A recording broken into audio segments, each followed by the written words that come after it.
All right, let's now take you across and talk about how Rajnath Singh has really put forth strongly India's standpoint against Pakistan, the terror that it sponsors in the country, and the way India responded with Operation Sindoor to the Pahalgam terror attack. We have Alok Bansal with us, Director, India Foundation. Alok Bansal, first of all, what do you make out of this entire thing that Rajnath Singh talked about, that how India stopped Operation Sindoor, or paused it rather, halted it on its own terms voluntarily, and could have gone on as well to fight a longer war against Pakistan had it not learnt its lessons? See, India has clearly articulated that our objective was to teach Pakistan a lesson as far as launching of terrorist attacks was there, and we targeted only the terror infrastructure. And only when Pakistan tried to retaliate at our military targets, we retaliated at their military targets, and we devastated them to such an extent that Pakistan was not in a position to continue. Having achieved our objectives, our intention was never to decimate Pakistan. It was only to teach them a lesson. And I think once we achieved our objectives, we did not wish to go further. And Pakistan as such, since it had suffered so much of damage, that it immediately accepted the proposition. And the moment we stopped going further, I think Operation Sindoor stopped.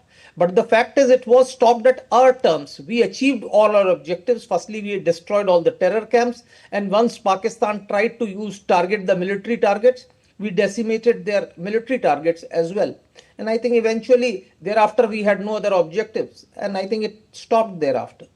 And the other significant thing he said was that India did not really pay any heed to the nuclear bluff that Pakistan has always played in the past, the card that it's the only Islamic country in the world which has a nuclear bomb, and that it could be used in the event of exchanges such as the ones that we saw during Operation Sindoor. India effectively showed to the world that even possessing nuclear weapons does not really prevent some sort of retaliation in a conventional form if a particular nation feels that its integrity, its sovereignty has been threatened.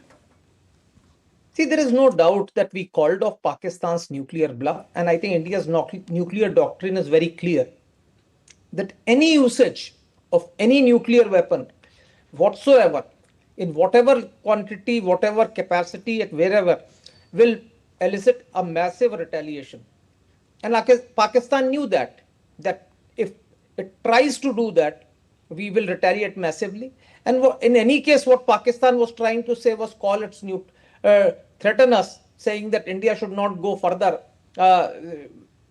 lest they might strike with nuclear weapons. And I think that bluff was called on. I think this particular operation very clearly highlighted that there is scope for conventional warfare even under the nuclear overhang. Right, and very recently we saw even Donald Trump saying that when he was asked about whether he would use a nuclear weapon in Iran, he said that nobody should be using it. It's a stupid question. We've seen Russia and Ukraine at war for over 4 years now, but Russia has nuclear weapons, Ukraine does not, and Russia has not had the gumption or the temerity to use nuclear weapons against Ukraine yet. So clearly having a nuclear weapon is not so much of an advantage anymore because of the kind of opinion in the world that has been shaped about the use of nuclear weapons. I think there is no doubt that after 1945, no civilized nation wants to use nuclear weapons and would want to use nuclear weapon because of the huge costs involved, because of the sort of destruction that it would cause, and because the number of innocents will perish. And I think no civilized nation will use that. And I think that's the reason why US has declined that it will never use it. So Russia has not used it despite a long war going on. It is only somebody like Pakistan which has no wherewithal, and where decision making is often concentrated in the hands of unelected army generals who can talk and boast about the so-called nuclear weapons. But I think their empty bluff has been called off. And I think that very clearly shows that what Pakistan is, because no democratically elected government anywhere in the world would want to use a nuclear weapon because of the costs involved, because of its implications. I think these weapons of mass destruction are at best for deterrence. They are never to be used. And I think that everybody in the civilized world understands. Right. And the other significant thing that Rajnath Singh mentioned was that India demonstrated surge capacity at the time of Operation Sindoor. We've shown it earlier in the field of healthcare as well when the COVID-19 pandemic had broken out, but that was a totally different sort of sphere of activity. But in the case of Operation Sindoor, what do you make of this statement? See, India has actually shown its capacity that when a crisis situation comes, it can actually show surge in all its capacities, be it economic capacities, be it resources. And that's what we showed. I think when we were faced with this particular thought, I think our nation rose as a nation and provided all the wherewithal. Our defense forces showed their caliber, how all their resources could be brought together to bear on the enemy. And I think that impact was very clearly visible for anyone who was observing Operation Sindoor. Right. And this ability to sort of take the hit and bounce back, resilience as it's also called, do you think that is something that India has developed over a period of time, not just in the field of defense or internal security, but in other economic and other spheres as well, all coming within the strategic domain? Undoubtedly, we can see that after COVID, the way we bounced back. I think during COVID, we actually dipped, our economy dipped, but thereafter we bounced back with the largest growth. In fact, that shows that India as a nation has developed resilience, and I think that is seen in every walk of every field. We can see that COVID, we developed the vaccine so fast, and we were exporting vaccines to all the countries of the world even before our requirements had been met. So that factor has to be understood, and I think there is no doubt as far as armed forces are concerned, they are in any case have been strong enough, and they have shown over the years India's armed might to the world. Not only as far as defense of India is concerned, but also as far as supporting and providing succor to other countries of the region are concerned. So I think that factor has been established as far as armed forces are concerned. But even in other fields like economic, healthcare, etc., we have now shown that India has the capability to bounce back very soon, even if there has been a temporary setback at times.